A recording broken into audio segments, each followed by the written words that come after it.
Hey guys, so I had a little bit of a harrowing day at work today and I'm kind of exhausted, but I was really excited when I got home, or actually in between cases and all the midst of the emergencies and craziness. I got a notification that some of my roses were delivered. So I've got this area back here where we've got the hedge of all the boxwoods that we transplanted, and then Andrew came through and put compost down and got a rototiller and rototilled everything in, and he did the same thing over, I'll see if we can see it, in that back flower bed that runs along the backside of the house. So all the boxwoods are out. That also has compost and has been rototilled up, and he took out some really large roots that were in there from there was a really large tree that was growing kind of behind the fireplace, behind the chimney.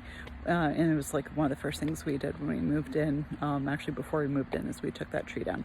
So this area here that is going to be our rose garden, besides having some kind of the tall traditional like hybrid tea roses and grand floribunda, or like the floribunda roses and stuff like that, and the flora grande roses, or I forget the names of them, but kind of like the David Austin roses. Besides having those that are kind of tall and traditional, I wanted to have kind of a border along here and then along up on this side of some kind of shrub roses, some smaller shrub roses. I thought about putting in like a little low fence, like a picket fence, and then doing some climbing roses to go over it.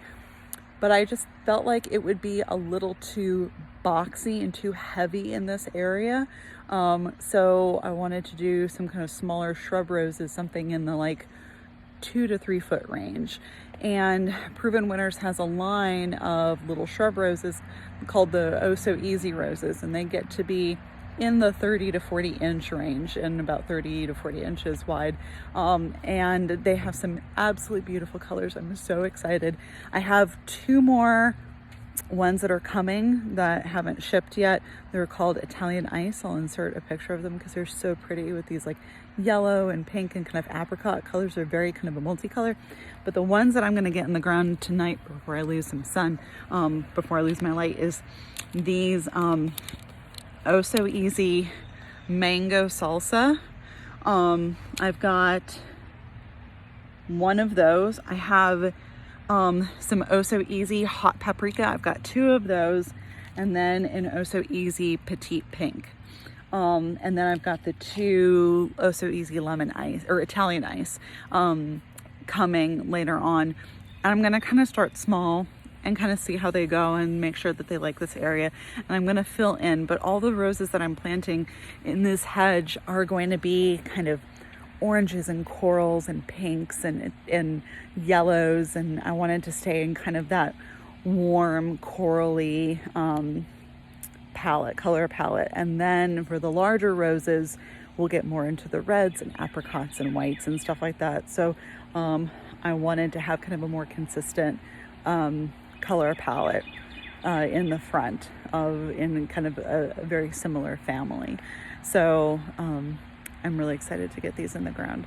And then let me show you real quick. I've got some sedum. Andrew's been bugging me to plant because he's afraid that they're gonna die because they haven't been planted yet. But sedum, they're like freaking cockroaches. You can leave them out and they don't care. They're a honey badger of plants. They don't care. They don't give a damn.